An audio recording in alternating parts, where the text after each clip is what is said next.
Well, here we are, back on the bench. Wonders never cease. Okay, this episode was going to be the finale episode. Actually, shooting this just right after the last episode.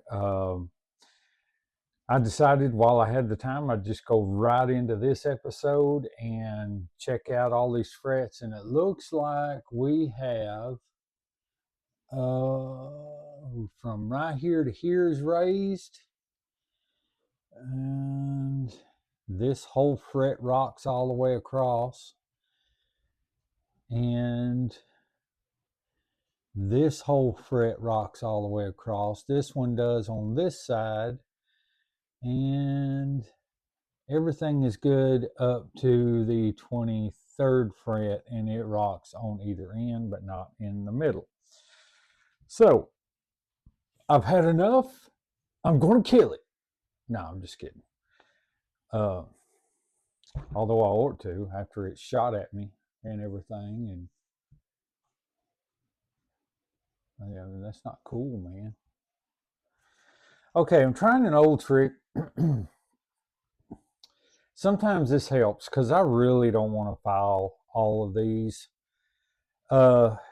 And this fretboard, I'm just going to tell you, I don't know, and I'm sure it's probably in, I think, part 4 where I put it up on screen. But I don't remember reading it. But this fretboard is awful. Like it's grainy. You can feel it, especially when you play it. So I may end up having to run that 1000 grit over it. Maybe that will help it out some. I don't know, but it's a bit grainy. I just don't care much about it at all. So. But what we're going to do is we're going to do a trick whacking it with a hammer. Maybe they're not seated in the fretboard enough. Who knows? But to do this, you want to make sure that the neck is supported underneath. Like I'm not going to put my neck support up here and then whack on a fret in the middle somewhere here, and it absolutely just jack the neck up, or the headstock from, anything like that. You don't want to ever do that to your guitars.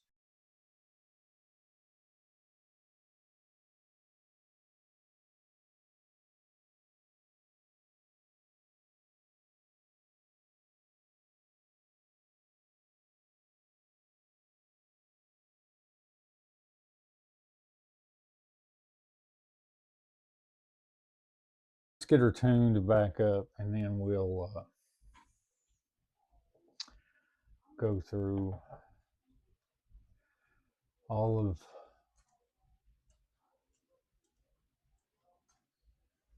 the frets again. I did lower the action by like a bunch.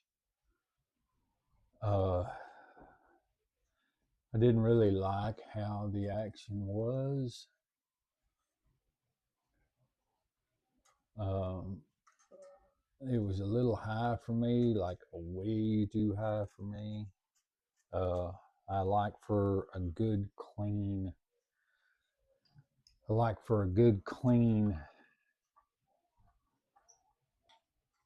sound and no fret buzz.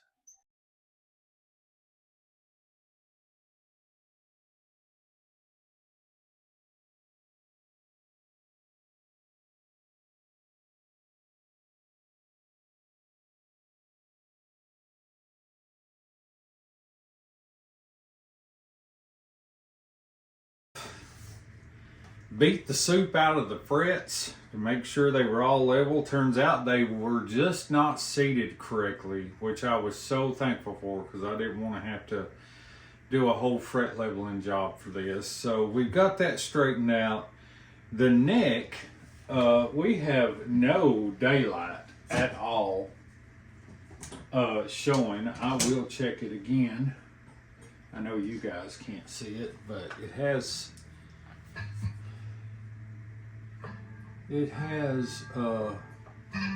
surprised me. I am showing some relief, very, very little. I may even adjust that back just a hair, but I had adjusted the truss rod somewhat because after I had adjusted the height on all of my screws. And another thing coming is we're going to shim the neck pocket and see if we can't get this thing more level and get this problem with the set screws back here up, because those will tear your hand up. So yeah, for the most part, let's do a tone test. If I cannot, there it is. And we're going to check the tuning, make sure that it is not dropping out of tune.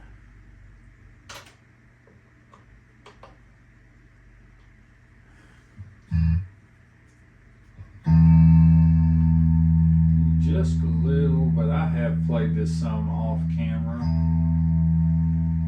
So, and these strings are not like the best strings in the world. And if you guys are wondering why I'm recording without the mic and just the camera mic, I have tried every way in the world. I'm dealing with a cheap interface here.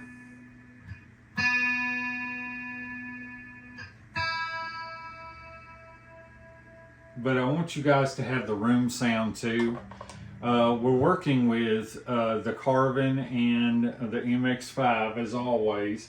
But this is the little interface I got. It's just basically like a sound card. It's got effects and stuff on it.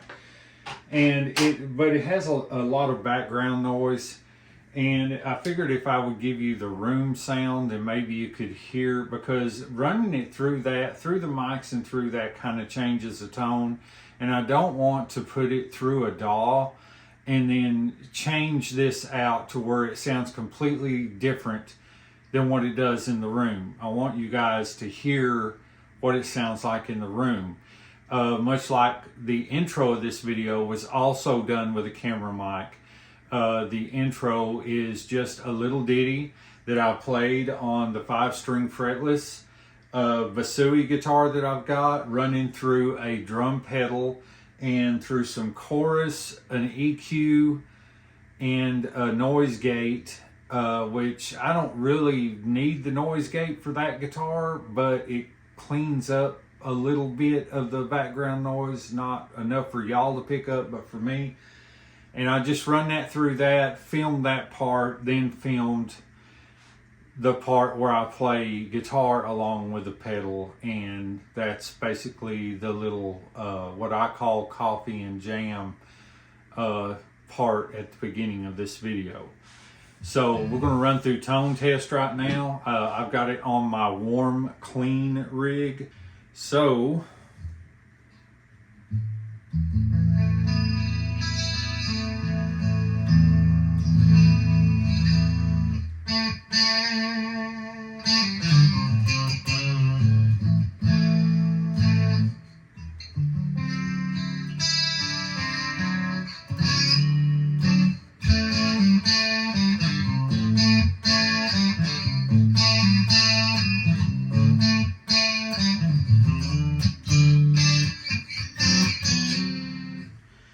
okay, that's bridge. This is middle position.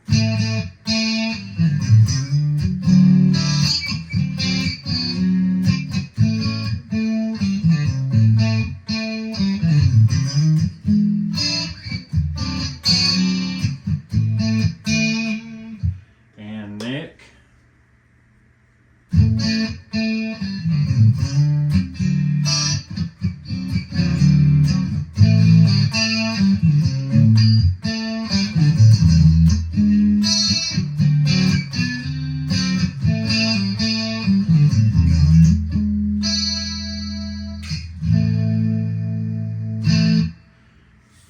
So not bad for a $59 guitar kit. Was it worth the headache? I will never do this again with a guitar kit like this.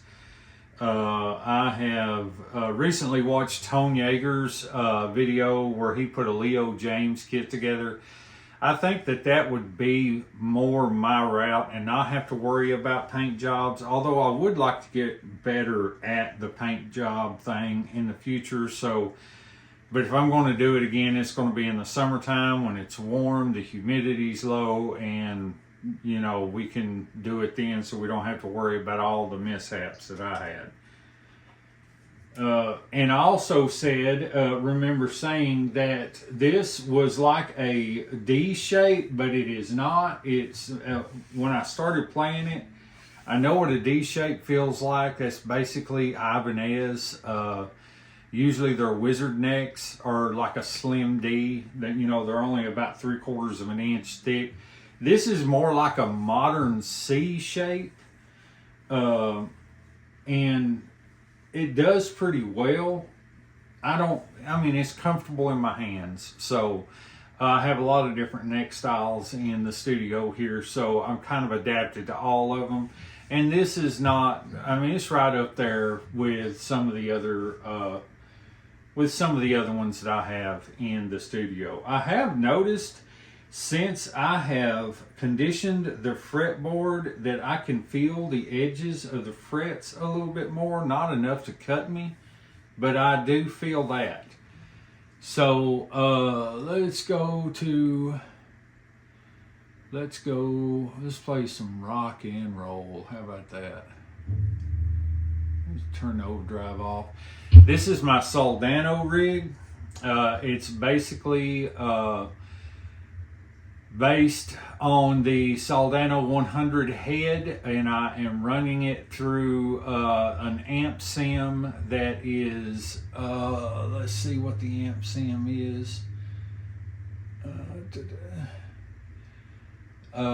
Basically the 410 Celestion, and I doubled it up to another amp sim, which is the Blue Line 8" by 10. And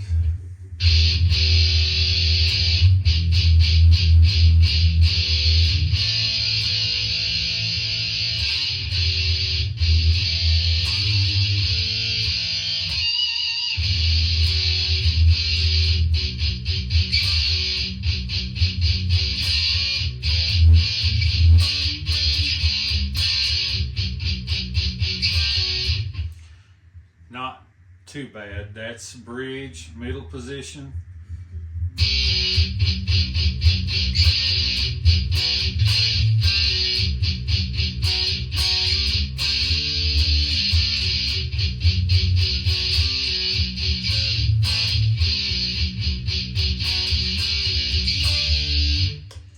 Neck position.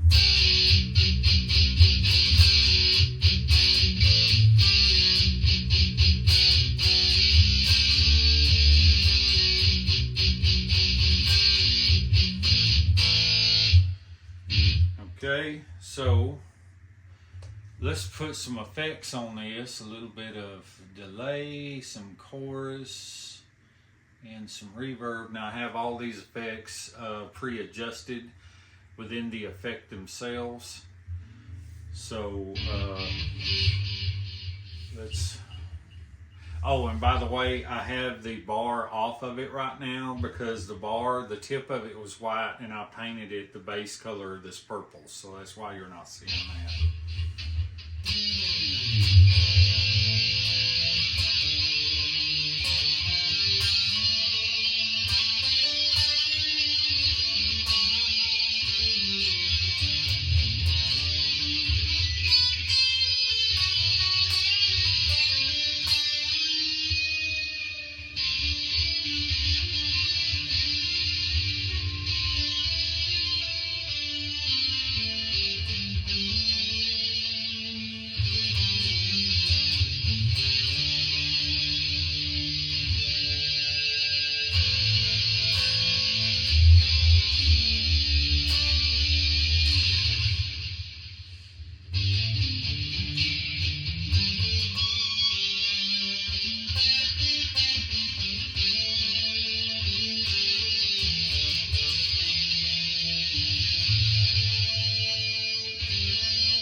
And there you go.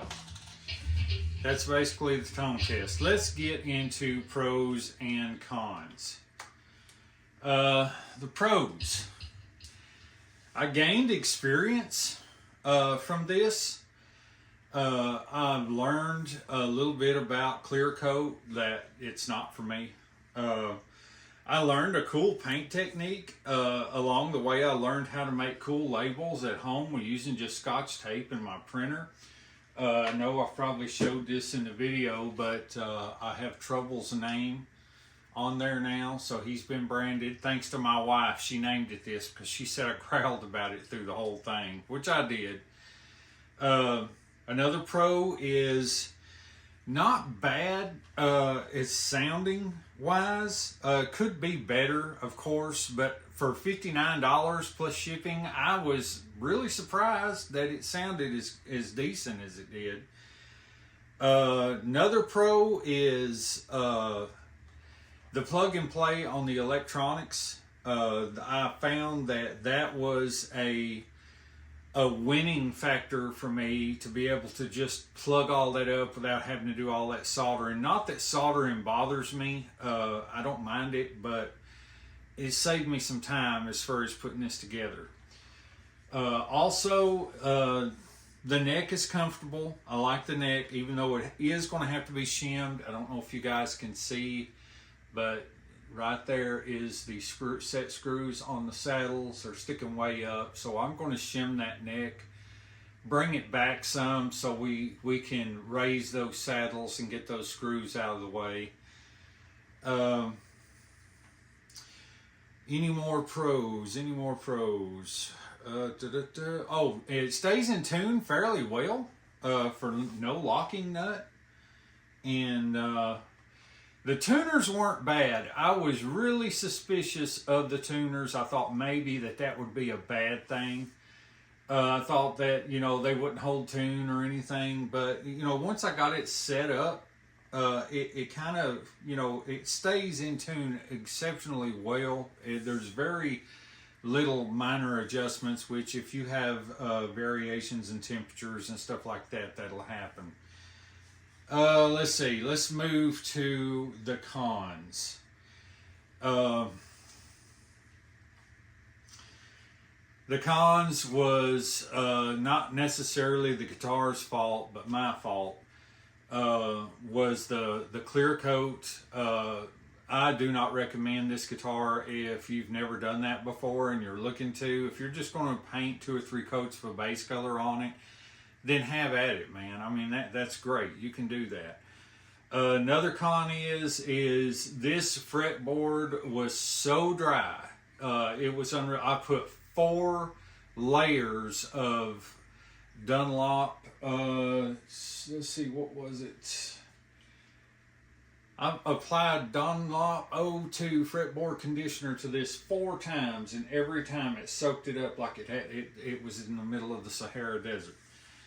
And after it done that, the fret ends that I couldn't feel before, I'm starting to feel a little bit, so I'm getting a little fret sprout. May have to end up sanding those down. Another con on this guitar was I didn't like how thin the body was, even though it's light. I haven't weighed it. If I had to guess, I'd say somewhere just hair under 7. Not very heavy at all.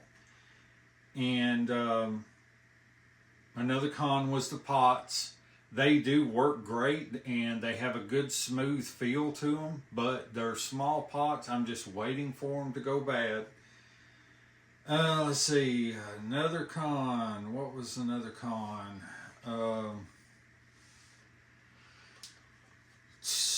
I think that might be it. I think that is the gist of this guitar. Now, pros and cons are about half and half on this. I really, let's get down to personal opinion. Let's do that. As far as the Kataxin / Glarry build here, Oh, another con was the pickups. Pickups are not all that great. They don't sound that great. I'm used to higher quality. Maybe that's it. For a beginner, they would be fine as long as it was already put together. So my personal opinion of this is if you're a beginner and you've just got into guitar and you're wanting to learn how to do this stuff to a guitar, fine. That's fine. You do as you please. It's a plug and play. It will teach you how to put things together and put it in there. However, if you're an impatient person, do not buy this guitar kit. This tested my patience on so many levels with the paint job. The rest of it wasn't that bad. The paint job, I'm just not a clear coat person. I do artistic painting, which usually takes a dusting, a clear coat to seal, and that's it. You don't have to worry about a mirror shine or nothing like that. If you're an intermediate guitarist, yeah, and you got experience with this, it's not bad. I mean, for $59 plus, I think all in all, taxes, shipping, and what it cost, $60 that it cost, I was out just a hair over $90 for this. What I know now, my personal opinion is this: I would not have ever bought this. I would have took that $90 and added another 10 to it, bought a kit that was already painted and done something with that kit. I would have just jumped on that myself, and that was already painted that I could put together, mod the way I wanted to, and just be done with it. This, however, looks like, it's a metal machine. I mean, I think the paint job turned out really good. I just don't care much about the clear coat.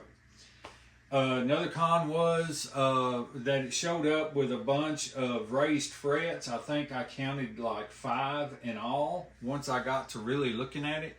If you have no experience with that, stay away from this guitar. If you want something to learn how to do that stuff on, then this would be your guitar. If you don't want to have to deal with that, stay away from it. I mean, act like it's a skunk in the dead of the night and all you can see is a stripe down its back. Just stay away. But yeah, for the most part, for me, I'm glad I did it because I needed the experience. I needed to be reminded of some things that I need to work on as a musician. I've just bought guitars and kind of redid them myself for years and years. However, I've never bought a kit and just put it together from scratch, and that's what I did with this guitar. I'm happy now how it turned out. I hated the process. That's the only thing. It's putting lipstick on a pig. I mean, pretty much that's how it is. But this pig got the whole makeover. Everything you could imagine that you don't want to do to a guitar, I've had to do to this one. It has been an adventure. I'm glad that you guys stuck around for all of these videos and that you're watching. I think the first video of this got 500 views, which is my most viewed video to date. And I really appreciate that. I thank all of you so much for your subscriptions, for your likes, for the comments that I get. All of my brothers out there that are YouTubers that I stay in contact with. There's AKA Snug. There's, of course, Tone Yeager. Brant, you're the man. And I would like to thank Ted over at Ted Talks Guitars and Life. I join his live streams a lot. RJ, brother, I appreciate the helpful insights that you've given me for the channel. And there's more out there that I would like to give thanks to as well. You know who you are. But we're going to call it right there on the Kataxin build / Glary. Trouble will probably be in future videos, maybe some demos or something, maybe if I have to do something. I may do a fret in filing video, I'm not sure, but it needs it. I think I'm going to have to knock those down quite a bit. So anyway, thank you guys for stopping in. I hope that you enjoyed this.